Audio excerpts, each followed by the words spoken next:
Naglabas ng malakas na laro si Brandon Bates sa Game 7 kontra sa Ginebra.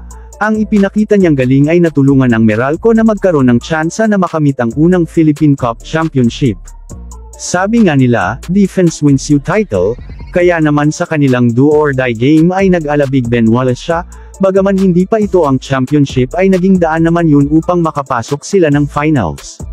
Bago ang deciding Game 7 ay nag-average lang si Master ng 4.3.6.8 rebounds at 1.1 block, ngunit sa kanilang huling laban ay binigla ng kanyang 13 rebounds at 6 blocks ang buong barangay.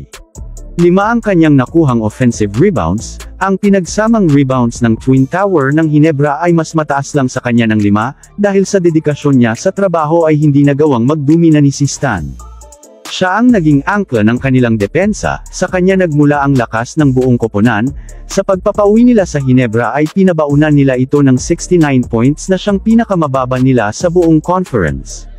Sinundan nila ang 51 points ng Magnolia na siyang pinakamababa sa komperensya, at ang ikalima naman ay ang kanilang 73 points. Ang lahat ng mga yun ay ibinigay ng walang iba kundi ng Meralco Bolts.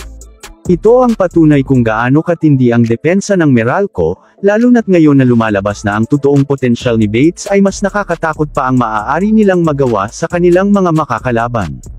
Akala ni si Stan na siya lang ang may kakayahan na mambalya, ang hindi niya alam na sa ilang beses nilang paghaharap sa serye ay malaki ang natutunan sa kanya ng bagito na si Bates. Pinisikal siya ni Master sa buong laban, kalbaryo ang naranasan sa bawat minutong sila ay nagkabanggaan, sa tindi ng epekto ng ginawa sa kanya ay maging sa free throw ay para pa din siyang binabantayan. Sa ganda ng kanyang laro ay nakuha ng buong coaching staff ang kanyang tiwala, ang pinakamahabang minutong nilaro niya sa buong season ay kanyang itinala, at sa buong fourth quarter ay ibinabad pa siya. Dahil kasi malaki ang kanyang impact sa laro, at ayaw nilang siya ay manlamig kaya hindi na siya inilabas, at ang kanilang naging desisyon ay naging tama naman pagkat ang Ginebra ay hindi na nakadikit pa. Inumpisahan agad niya ang final period ng isang defensive stop nang supalpalin niya ang tangka ni Scottie Thompson na tirahan siya, at makalipas ang mahigit 1 minuto ay si Stan naman ang kanyang pinalamon. 3 rebounds at 3 block ang kanyang naitala doon sa huling quarter, siya ay nakakuha lang sa yugto ng isang foul sa kabila ng pagiging agresibo sa depensa, hindi man lang siya nalagay sa foul trouble.